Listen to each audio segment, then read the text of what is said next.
Hi, Paul. Hi, Bob. How you How you doing? doing? Oh, Good. me too. Me Oh, too. bad beginning.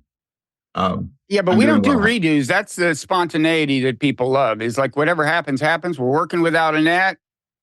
That It's much is crazy. obvious. So what do you call this podcast that we're on? Oh, it's funny you should ask, Paul. It's the Non-Zero Podcast, and as it happens, I publish a Non-Zero newsletter as well, and you publish a Small Potatoes newsletter. Small Potatoes And still going strong. And you're a famous psychologist and a writer and intellectual, and that's why I brought you here today, Paul. Now, listen, I'm here every second week. you are. Since You there's are. It's like nothing special. It's like clockwork. It's getting to the point where you need no introduction. But I think you demanded one in your contract, and I'll stick with that. Now, Paul, far be it from me to suggest that I am your guiding light, the person you turn to for illumination about the human future. You're visionary, you're sage. However, I think I am, and here's the evidence, okay? So for close to a year, I've been banging the drum about this AI thing, saying this is going to be huge. These things are going to be super powerful, going to shake the foundations of our politics, transform society, the nature of human experience, raise all kinds of moral issues. If we don't handle this wisely, we could be in deep trouble. You've been not a complete skeptic, but you've said, I'm not really sure the neural networks are the holy grail. This approach they're taking now, me and my friends Steve Pinker and Gary Marcus had advocated a different approach. Who knows? They may be vindicated in the end. And look, they may be. And so on. And I'm not, you've been a little skeptical on a number of fronts. Now, last week, OpenAI made what I think is a very important product announcement and also had some intriguing resignations. I wrote about both in the Non-Zero newsletter. Google also made a lot of AI announcements that I think were of underrated importance. Anyway, I think the OpenAI thing was very big in ways that for all the publicity it's gotten haven't been entirely appreciated in all corners. Anyway, meanwhile, you shared with me last night the fact that you've been writing about AI. For your newsletter, you shared with me a couple of drafts that haven't been published yet on the Small Potatoes newsletter. And tell me if it's just me, but A, you seem to be taking more seriously the idea that we got some big issues to grapple with. And B, the OpenAI announcement got your attention. In fact, there's one moment where you say, the above paragraphs were written before the OpenAI announcement. This changes things. Before we get into what happened last week and the many dimensions, some of which you are uniquely suited to opine on, I must say.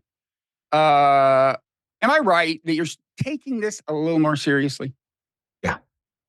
And you'll get some credit. We've been talking a lot. You take it very seriously. I read your newsletter quasi-religiously. And it's you get some credit for this. I mean, events get some credit for this too. Things have been moving fast, and I have strong opinions about this new announcement, as I know you do. It's true. Here's a short version. Slightly longer version. Right before the announcement. Should we tell people quickly what the main thing we're talking about is this GPT-4o, where O stands for omni. It is multimodal, which means it's not just that it can hear you and respond in speech. That was already true. But what it was doing was translating what you said into text, running the text through the LLM, and then having to translate that back into voice. This model is actually trained on audio, human speech, as well as text, as well as video. And that combination, I think, has important implications. Now, go ahead. Yeah. And there are these demos out, these striking demos where this guy, just one demo, this guy's looking at his phone and he's talking to this flirtatious, funny woman, although actually an AI, and asking, so I'm off for a job interview. How do I look? And she laughs and says, "You should comb your hair. You look like you look like you've been up all night." But maybe if it's an AI place to like that, he puts on a goofy hat and she just cracks up and she says, "You're not going to wear the hat," and goes on like this. And it just blew my mind. And there's a lot of other videos of that sort. There's one where it translates into Italian fluently, quickly. One where they're just goofing around with it. And it is, so the first thing I have to say is there is often a big difference between what people show in these videos that come out, these demonstration videos. All we've seen is the demos so far. Although we will soon see the real thing.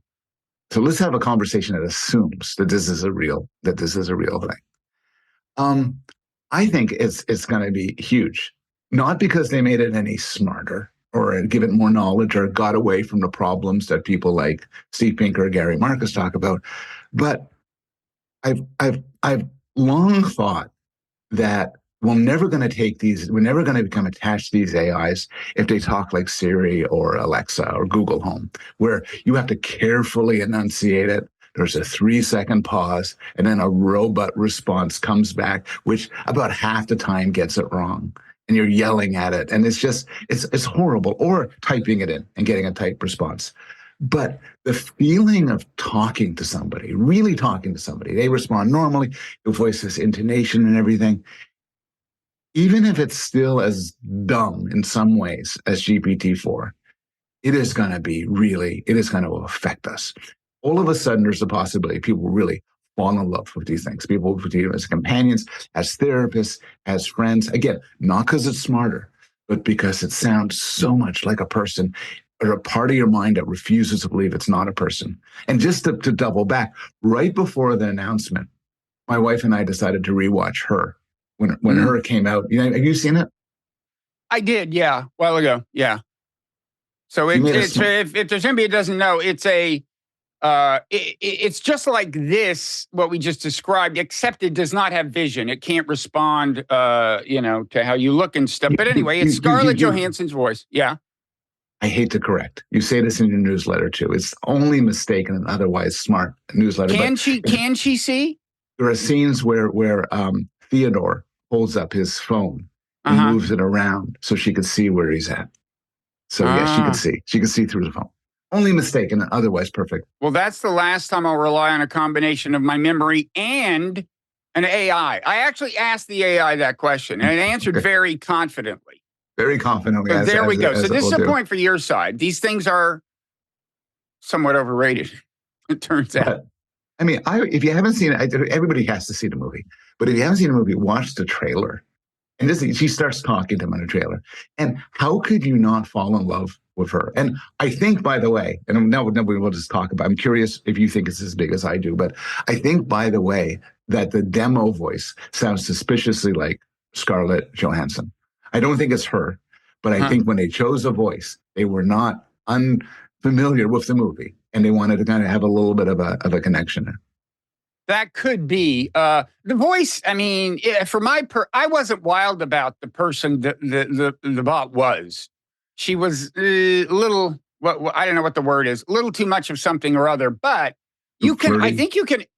She's been described as flirty. Hey, flirty's fine. Bring it on. But there was something about this kind of flirty. Anyway, they showed demos where you can tell it to change its intonation, like sound more excited, sound more dramatic, sound less dramatic. And I don't doubt that before too long, you'll be able to find like a voice and personality you like. I mean, I also didn't like Rocky. The guy's name was Rocky, right? Who was saying, how should I dress for this OpenAI? It was just like a little too much. That's why people said it was flirty. But you'll be able to tune these knobs, and it's all coming. And I want to say one more thing. I mean, I think we need to put all of this stuff together. Okay, first of all, these, my contention is we are headed into the metaverse, and that may lead us into the matrix. Okay, careful. We are headed into the metaverse. The virtual reality is going to get more compelling. It's already pretty good. And it's going to be populated by these seemingly autonomous agents, like where these games are much more complex and you really have to figure, and what I want to add is, okay, so what, a month or two ago, OpenAI unveiled Sora, which was a video thing that blew people's minds because you can just say, show me a woman walking down a rainy street in Japan surrounded by blah, blah, blah, and it materializes and it can do a minute. And by the way, one thing Google said last week, and I think demonstrated, is they've got more or less the same thing now. They also showed something that's kind of like the GPT-4o. I mean, that's the other thing. There's so much competitive energy behind these developments. It's going to unfold fast. But anyway, where Sora and this Google video thing are pointing is a day where you're in virtual reality and you say, okay, put me in a world where. Yeah. And I want to be, and look, there's going to be some dark worlds that will not be good for adolescents. Okay. Yeah. And they will, and some of them will gravitate toward them. That may not be, who knows whether that'll be a big deal, but it's just going to get more and more convincing and weird.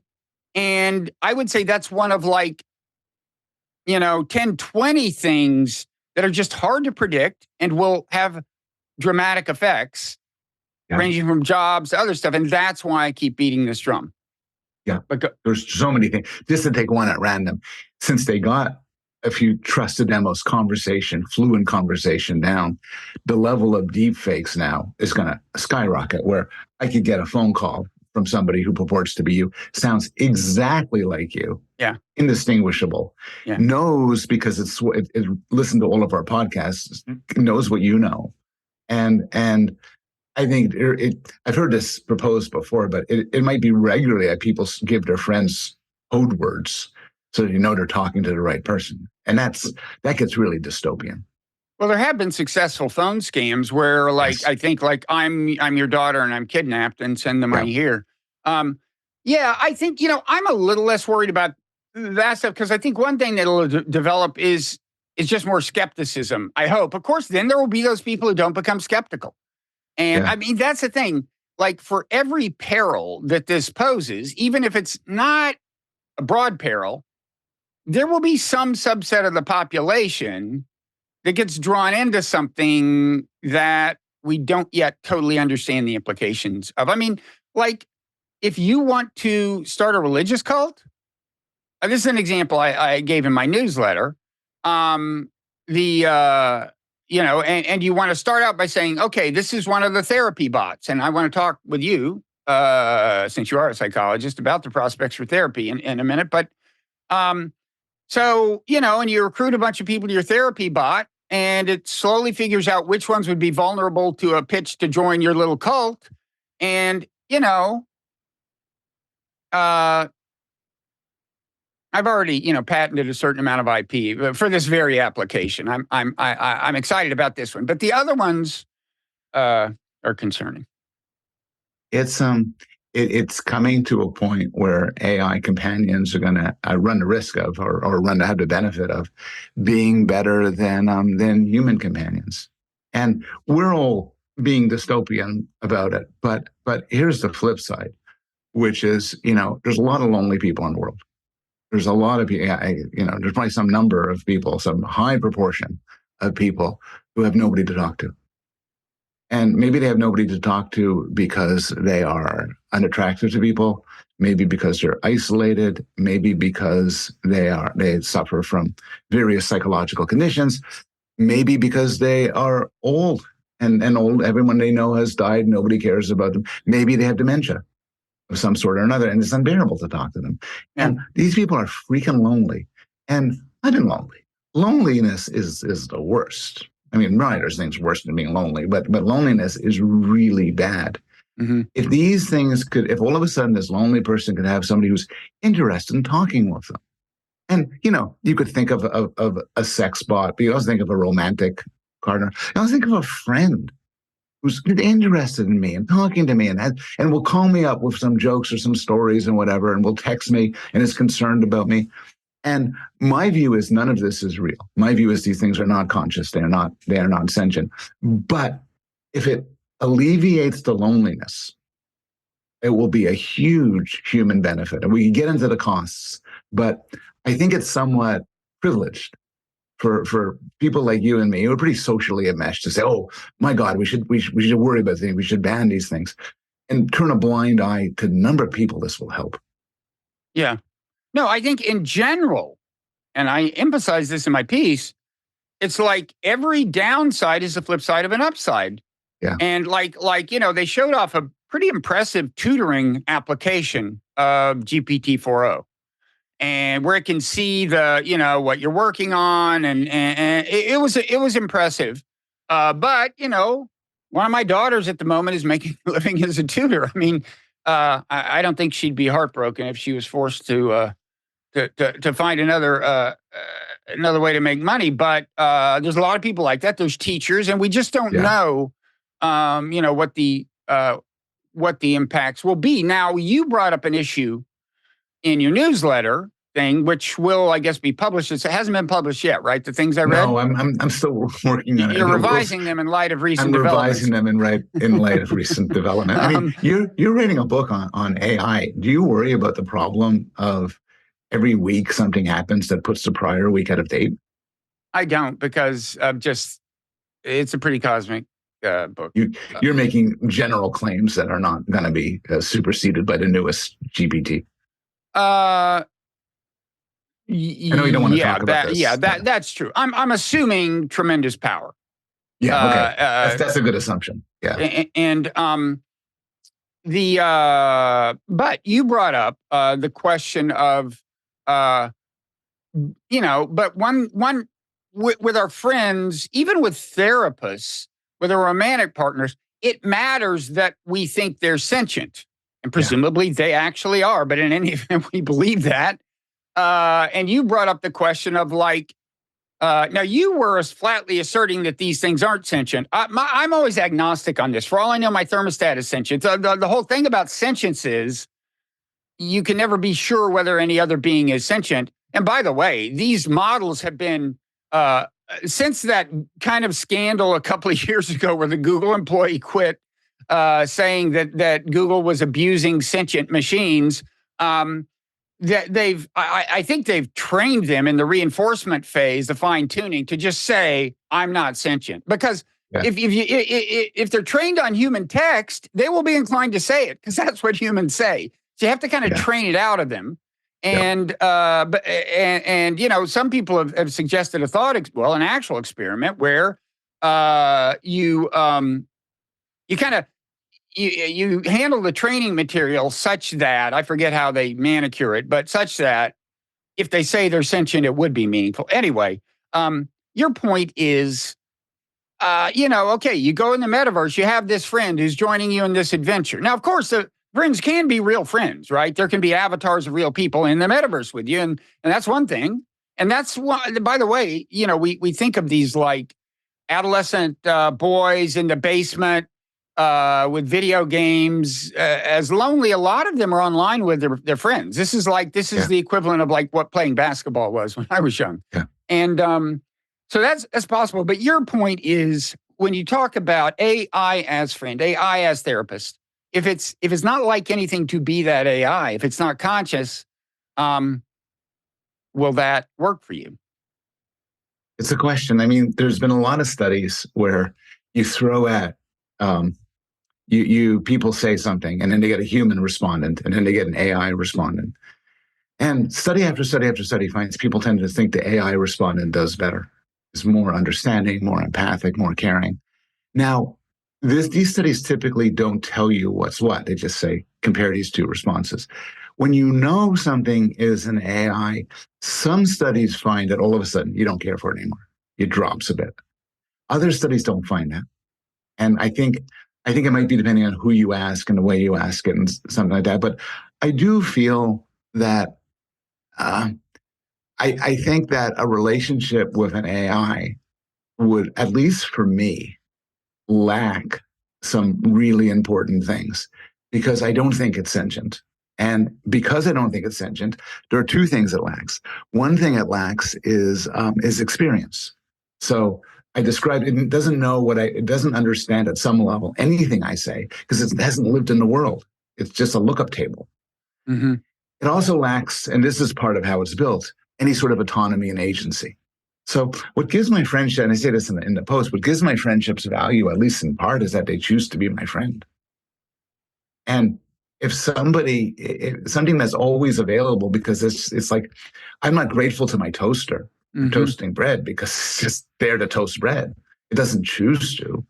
And it's the same thing with this compassionate therapist or AI friend. That may diminish the experience. What's that? What was the last thing you said?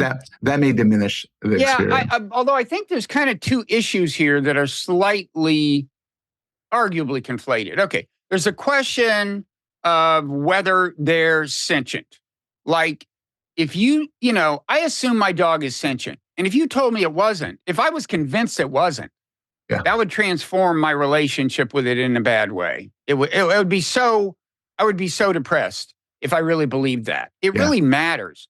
Now, people differ about this. I had this physicist, Frank Wilczek, who's a Nobel laureate, on, and I raised this issue with him, and he was like, I don't know, I think he mentioned his computer. I have kind of warm feelings toward my computer, and I don't think it's such a, I do think people differ along these lines, but in any event, I think that is a little separate from, you said, my friends chose to be my friends.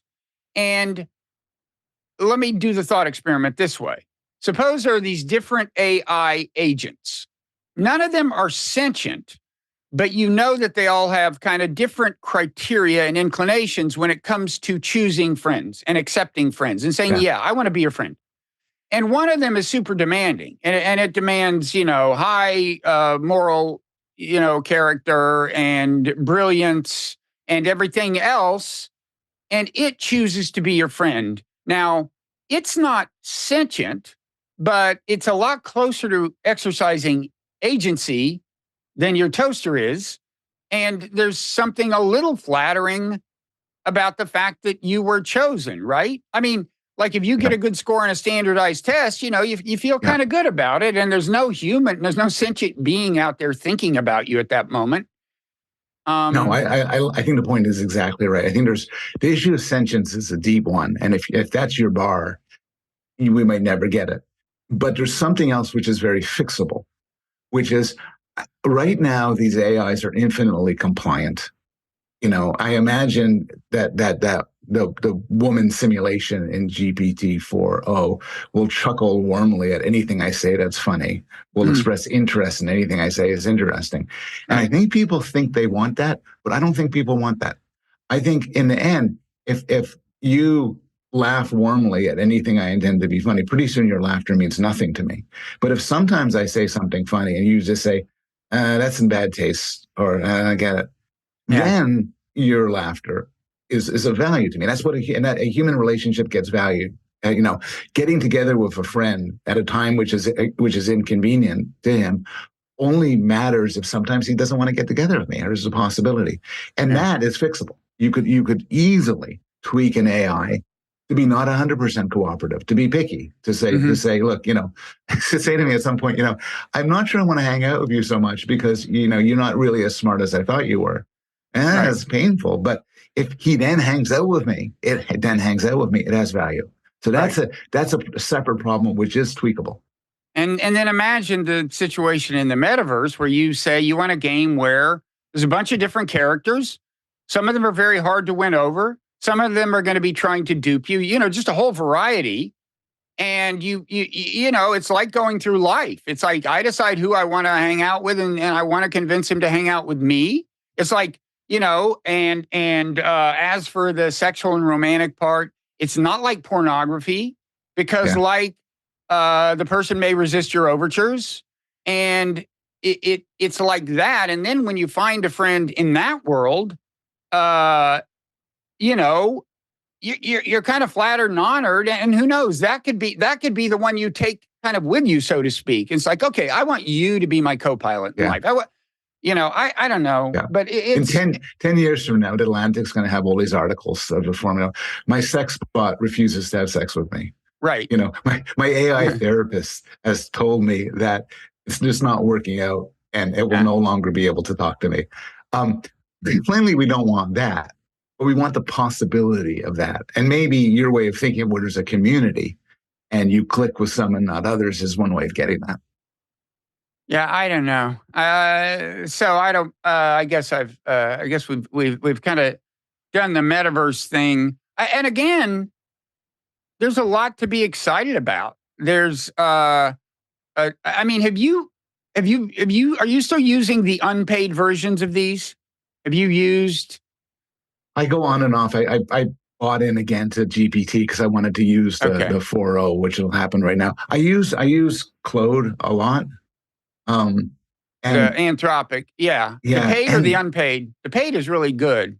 I should move to the paid. I should use the And paid. by the way, GPT-4o is apparently going to be free. Really? Yeah, as of soon, maybe as of today. It's a big, the functioning play. version that you would talk to. Apparently, that's what the reports are saying. I mean, and people are. It's like it's presumably going to cost them money, and I think it's probably a smart attempt to get market share and try to get people locked into this, and also get developers to build on it.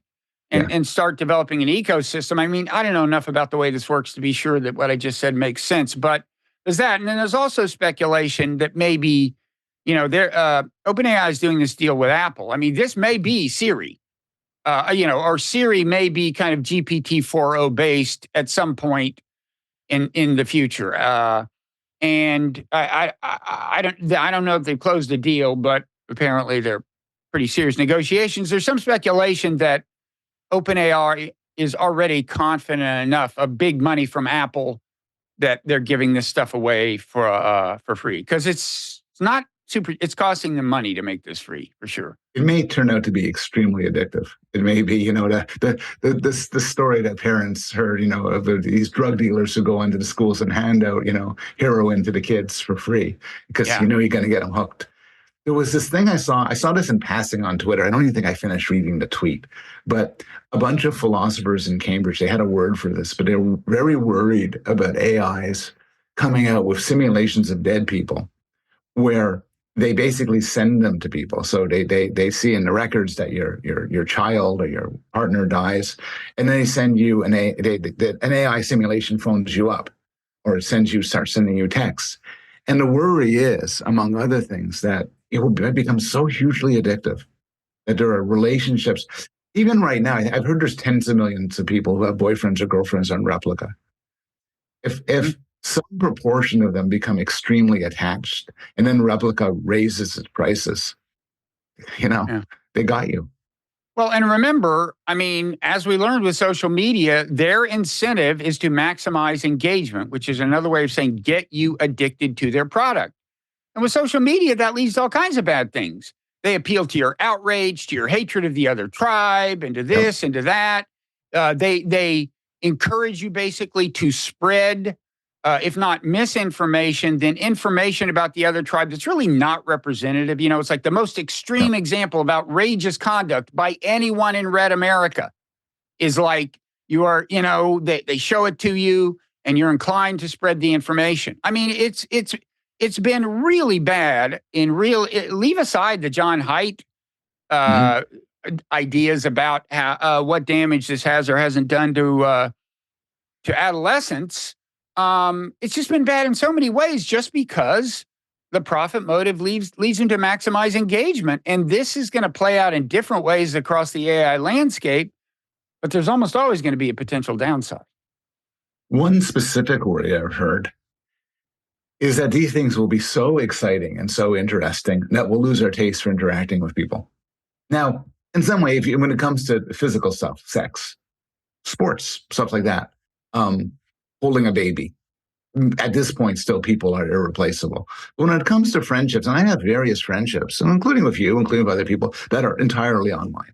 So suppose instead of Zooming with you, I could Zoom with an AI who is just no offense, but smarter than you, more charming than you, more interested in me than you, less likely to spout off JFK conspiracy theories than you.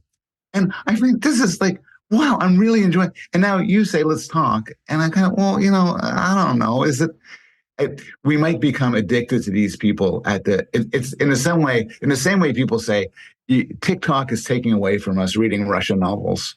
These AI simulations might take away from us dealing with real people. And that's kind of awful.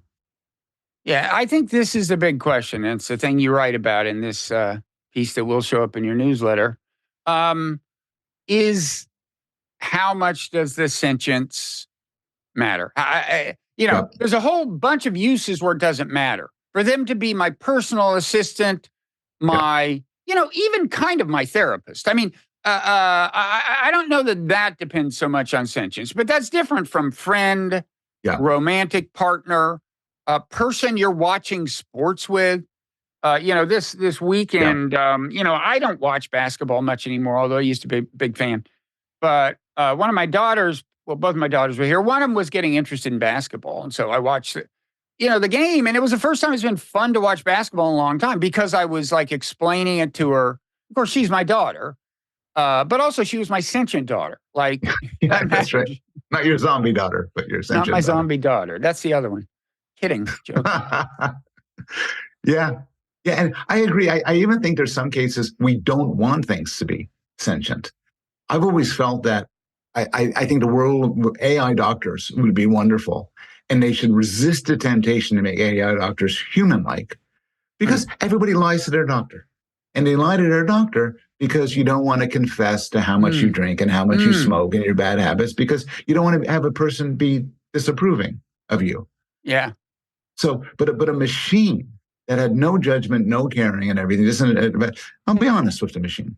Yeah. And in general, we have a local bank which I like a lot, and I went to take out some money, and I had to take it out through the bank teller because it was substantial. And the bank teller, this is Canada, we're all very friendly. He says, "What's all that money for?"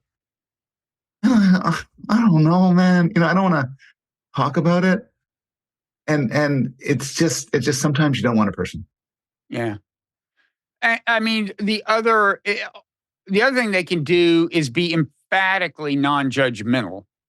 I think there's already a tendency in certain of the bots, and I mean that's the other thing is they can, I think you can be able to very much choose the kind of personality, the kind of person you want to talk to, and I mean that you won't even have to consciously do it. I think they may, because remember they are designed to maximize. That's part of what maximizing engagement is.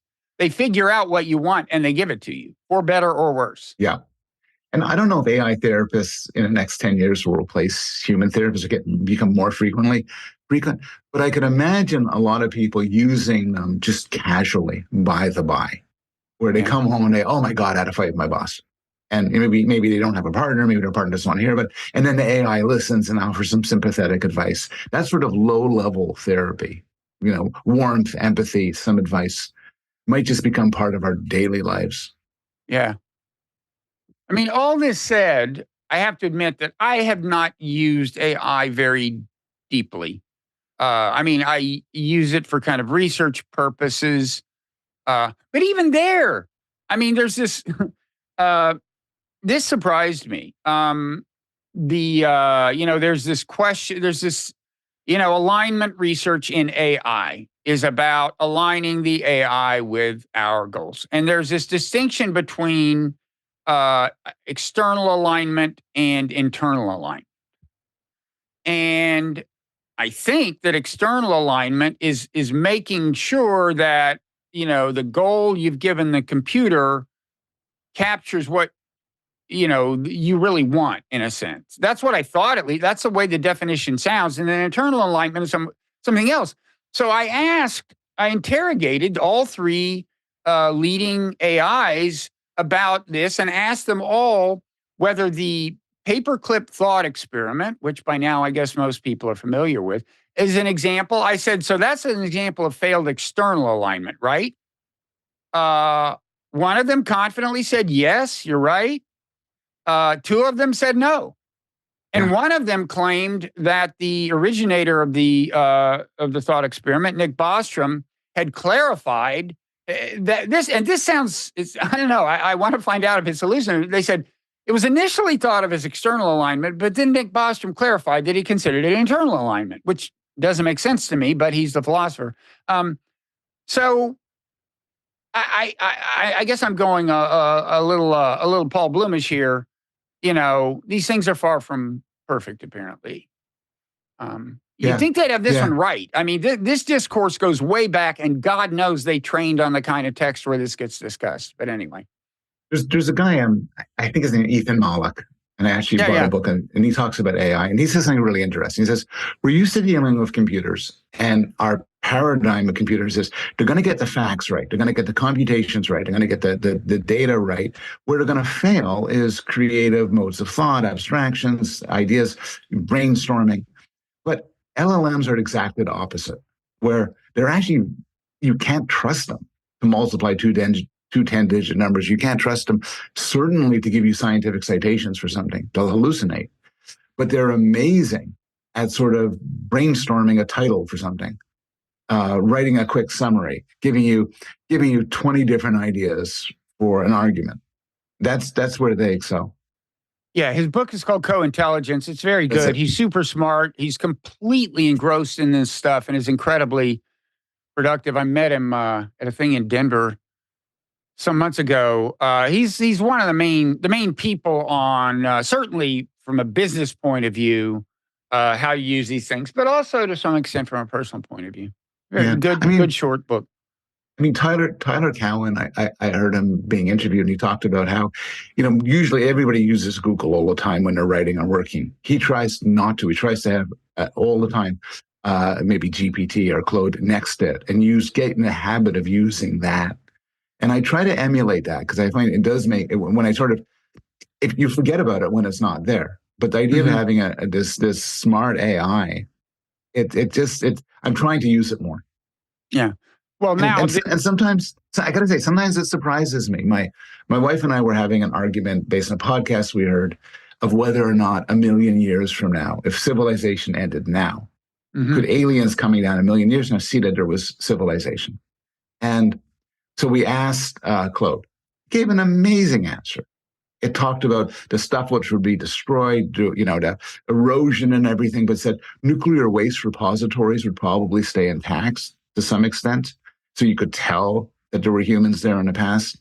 And then I said, what about a billion years? I said, no. And then I said, how long would it take? I said, about 15 million years, all signs of humanity. And it was smart. It just sounded smart and had good ideas and was creative. I said, could you tell from the saline composition of the oceans that an alien? No, it was just smart. No, it's impressive. I mean, it looked like a year ago. I did this. I had this conversation with GPT-4 that I published. I created both an audio version of it. Back then, you had to do the voice synthesizing yourself. And it was called something like ChatGPT has cognitive empathy. But as a thought experiment, I gave it.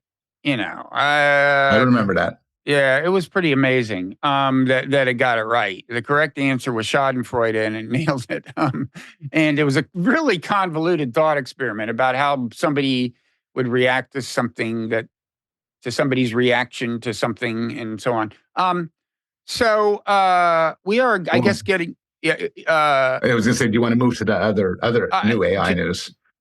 Well, I was going to say, I want to talk about Google. Before long, we should move to the Inner Sanctum, which is accessible to people who are paid subscribers to either the Non-Zero newsletter or the Small Potatoes newsletter.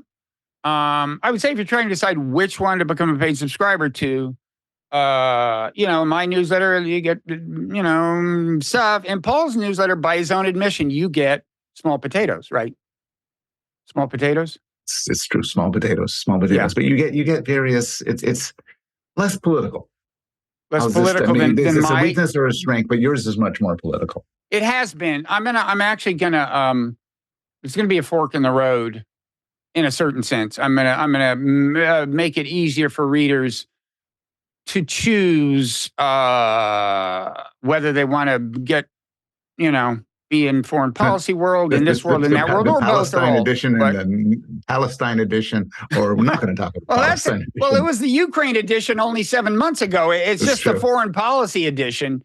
But yeah, but I mean, even the Friday newsletter is a lot more than foreign policy. It's just that the last few months that's been kind of the most common lead story in the Friday newsletter.